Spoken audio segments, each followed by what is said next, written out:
Bar കോഴ വിവാദത്തിൽ ബിജു രമേശിന്റെ ആരോപണത്തിന് പിന്നിലെ ഗൂഢാലോചന വിജിലൻസ് അന്വേഷിക്കില്ലെന്ന സൂചന നൽകി മുഖ്യമന്ത്രിയും ആഭ്യന്തരമന്ത്രിയും. കോഴ വിവാദത്തിൽ ആരോപണം ഉന്നയിക്കുന്നവർ അത് തെളിയിക്കാനുള്ള ആർജവവും കാണിക്കണമെന്ന് മുഖ്യമന്ത്രി ആവശ്യപ്പെട്ടു. കോഴക്കാര്യത്തിൽ നിലപാടില്ലാത്തത് പ്രതിപക്ഷത്തിനാണെന്ന് ആഭ്യന്തരമന്ത്രി രമേശ് ചെന്നിത്തല പറഞ്ഞു. അതേസമയം വിജിലൻസ് അന്വേഷണവും നിയമ നടപടികളും ചർച്ച ചെയ്യാൻ കേരള കോൺഗ്രസ് ഉന്നതാധികാര സമിതി യോഗം ബുധനാഴ്ച ചേരും. ബാർ കോഴ വിവാദത്തിൽ കെ.എം. മാണിയുടെ രാജ്യാവശ്യം തള്ളിയ മുഖ്യമന്ത്രി ആരോപണം ഉന്നയിക്കുന്നവർ അത് തെളിയിക്കാനുള്ള ആർജവം കൂടി കാട്ടണമെന്ന് പറഞ്ഞു. അപ്പൊ ആരെങ്കിലും ആരോപണം ഉന്നയിച്ചാൽ അത്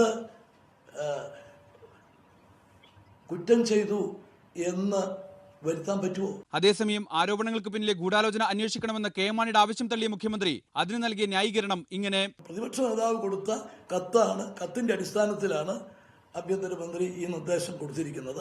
കത്തിനകത്ത് എന്തൊക്കെയുണ്ടോ അതെല്ലാം വരും. ഗൂഢാലോചന വിജിലൻസ് അന്വേഷിക്കുന്നില്ലെന്ന സൂചന ആഭ്യന്തരമന്ത്രി രമേശ് ചെന്നിത്തലയും നൽകി.